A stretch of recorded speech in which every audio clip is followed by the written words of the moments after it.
Mayor Rahm Emanuel is listed safer streets among his top 3 priorities when he became mayor last year. But Chicago, the nation's 3rd largest city, is now testing that promise.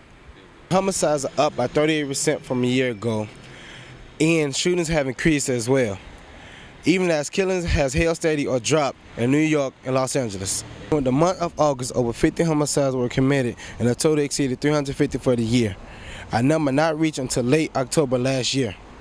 I talked to a couple of people from the community group Ceasefire and asked them about the violence.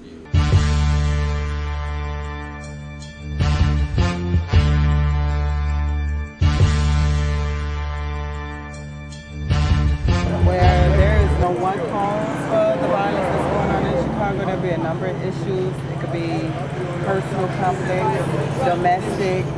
It can be people's livelihood has been threatened. One of the ways we can decrease the number of shootings and killings that happen in our area, if we get the residents reach out to us beforehand, when they know detention is going on, people can take the pulse of their neighborhood. They know when something is going on in their neighborhood. If they reach out to us beforehand, before the conflict arrives, or if something do happen, to fight us back, they reach out to us so we can get the guys or the individuals or family members to come together and resolve the conflict.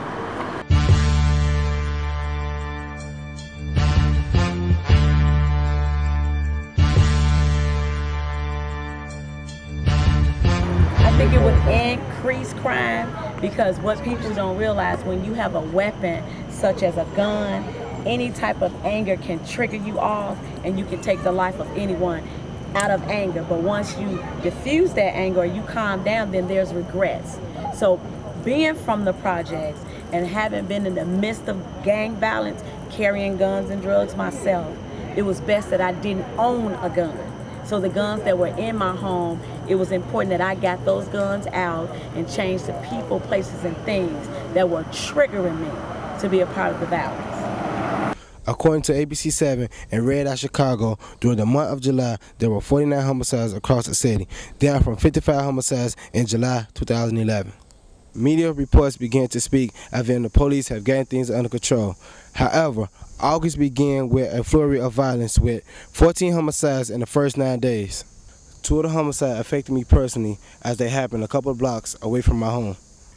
On August 2nd, while working on this report, 2 friends of mine, Coco and Cornell, were murdered on the 600 block of Aries in the West Homer Park neighborhood.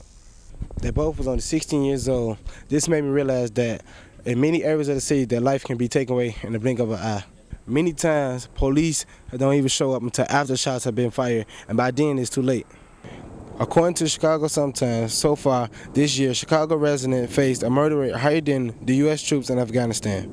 While the city suffers through another violent summer, the police department uses its resources on high-point events such as sending between 100 and 200 officers to secure a wedding in Kenwood neighborhood attended by the Obama family, assigning a high number of officers to the city downtown area to deal with the mob actions.